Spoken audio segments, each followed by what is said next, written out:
Alrighty, hey guys, so I'm going to show you how I make a cash envelope.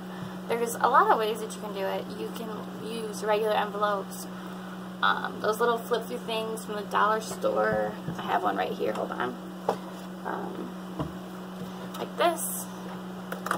You can use one of these. Right now mine just holds all my receipts. Regular envelopes, you can use a multitude of things to be cash envelopes. So, I'm more likely to use it if I make it, because I put time and I put money into it, so I'm going to use it. And if it's cute, if it's like something that I enjoy. So, I have a lot of envelopes already that I bought. These are all the ones that I bought. They're really pretty and I really do love them. But I didn't want to keep buying them, and I do kind of want to sell some. So these are the 3 that I made myself. I definitely like the thicker scrapbook, cardstock, whatever you want to call it, more. But it is easier with thinner ones. So like, these are like flimsy. This one's like not. But it's easier to cut these, it's easier to make these, and you don't have to laminate it as many times. But this one will hold up longer, I assume. I haven't started using it yet. So those are the 3 that I've made. That one's just polka dots. Super, super pretty. Super, super colorful. This one is anchors. I got it from my best friend because we have matching anchor tattoos and because my boyfriend is joining the Navy. And then I got this one. It's just a whole bunch of like I love yous in cursive. That one's really cute too. So I'm going to show you how I make one just from scratch. So I want to make pencil marks on the side that does not have the prettiness on it. Make sure you account for this right here because you don't want to have that be part of your envelope. So what I'm going to do is I'm just going to like mark on this back side where that is. So like right here. And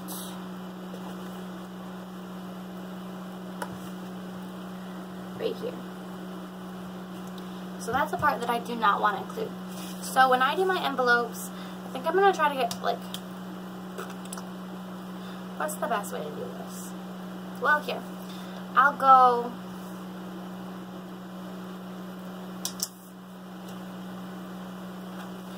I guess either way I spin it, I can only get one full envelope out of a sheet of paper, but there is a thing that you can do to keep using the paper. So I'm going to measure 7 on this side, I think. Let's double check, see what I did. Yeah, I did 7. So I'm going to measure 7 inches.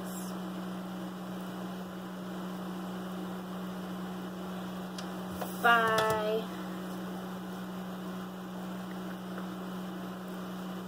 I think I did 3.5. I'm not quite sure.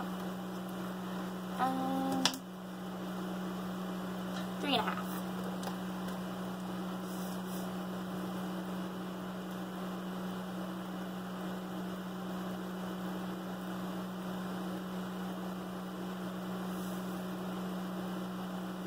So just to like,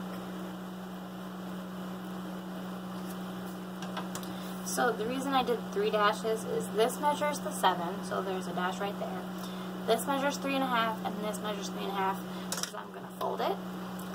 So the only way that I have to cut this right now is scissors. So it's going to take me a minute because I want my edges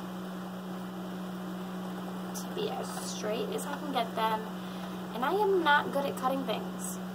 I know that's like a very rudimentary, very elementary skill, but I am bad at straight lines. I was entrusted to paint my dance studio floor one year. We have numbers all the way across, that way it's easier for little kids to line up and whatnot. I butchered it. Literally, the line of numbers went like this. And then there was one where it was like, small, bigger number, small, and I was like, wow, dude. You really don't know what you're doing.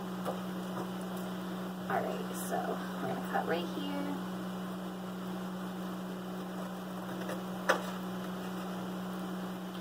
don't know why straight lines are like something that I'm not good at, but it's whatever. So now I'm just going to fold this in half. And since this side over here is like the factory edge, if you start your folding on that end and don't do what I did and just kind of go for it, everything else should line up. So here's an envelope, and then I'm going to take my ruler, not the metal edge, the other edge, and just make sure it's... So here is an envelope. I'll put it in a lamination sheet in a minute. With this, I think I'm just going to fold it and make like a little change envelope, because I end up with so much change in my wallet, like an uncanny amount of change. And a lot of times I like to carry change, but it gets super heavy and I don't like having where to put it. Plus, like, you can always use a little envelope, like who knows.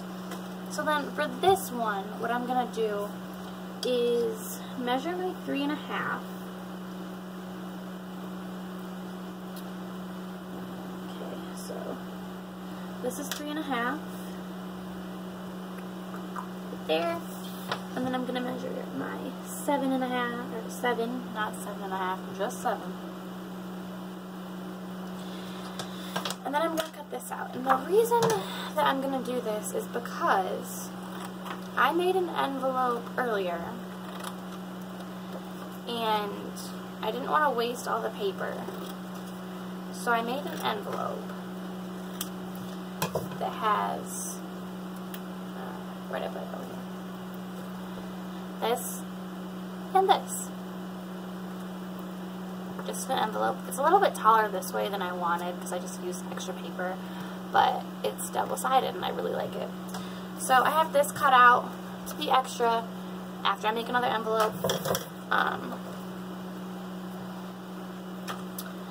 cut this off.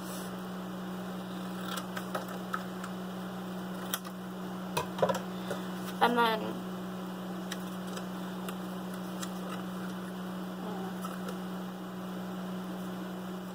I'll save this, and I'll save this to make more labels with in case I need them, in case I want to sell them, what have you.